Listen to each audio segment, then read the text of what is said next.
Hey Joe, check this out. I found an old IC chip with a ceramic package and that busted circuit board we picked up last weekend.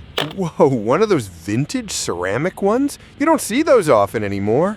Most modern chips are plastic, and they don't have nearly as much value for recovery. Exactly. Ceramic ICs are kind of the gold mine. Literally. I cracked this one open and look inside. See those tiny silver wires? And look under the die. That's real gold, man. You could either see it with the naked eye. Look at that shine. Pure golden yellow. That is beautiful. You know, not many people realize it, but these old ceramic IC chips are some of the best sources for gold recovery.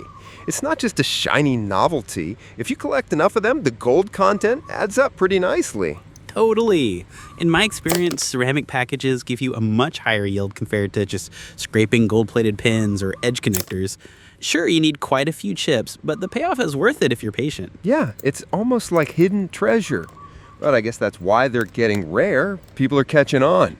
Exactly. That's why I always keep my eye out at e-waste spots and old electronics sales. You never know what you'll find.